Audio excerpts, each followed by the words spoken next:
அமெரிக்க அதிபர் Donald Trump ஏற்கனவே ஒரு முக்கியமான அறிவிப்பை வெளியிட்டிருந்தார். ஈரான் உடனான ராணுவ நடவடிக்கைகள் இன்னும் 2 முதல் 3 வாரங்களில் முடிவுக்கு வரும் என்றும் அமெரிக்க படைகள் அங்கிருந்து வெளியேறும் என்றும் கூறியிருந்தார். ஈரானின் அணு ஆயுத கனவை அழிப்பதே தனது இலக்கு என்றும் அது நிறைவேறிவிட்டதாகவும் அவர் குறிப்பிட்டிருந்தார்.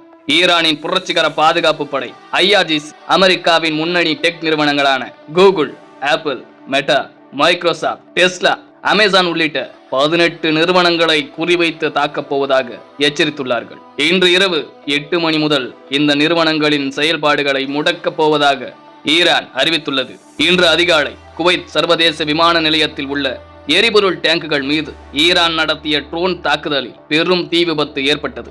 ஈரான் உடனான போரில் ஐரோப்பிய நாடுகள் அமெரிக்காவிற்கு போதிய ஒத்துழைப்பு வழங்காததால் நேட்டோ ஒரு காகித புலி என்று அமெரிக்க அதிபர் ட்ரம்ப் விமர்சித்துள்ளார். மேலும் அந்த அமைப்பிலிருந்து அமெரிக்கா வெளியேறுவது குறித்து தீவிரமாக ஆலோசித்து வருவதாகவும் அவர் கூறியிருந்தார். ஈரான் தனது கடல் எல்லையை மூடியுள்ளதால் சீனாவும் பாகிஸ்தானும் இணைந்து 5 அம்ச அமைதி திட்டத்தை கொண்டு வந்திருக்கிறார்கள். கப்பல்கள் பாதுகாப்பாக செல்ல வழிவகை செய்ய வேண்டும் என்பதே இதன் முக்கியமான நோக்கம். இதற்கிடையில் பிரான்ஸ் தனது வான்பரப்பை அமெரிக்க ராணுவ விமானங்கள் பயன்படுத்த தடை விதித்துள்ளது. இது அமெரிக்க அதிபர் ட்ரம்பை கோபமடைய செய்துள்ளது.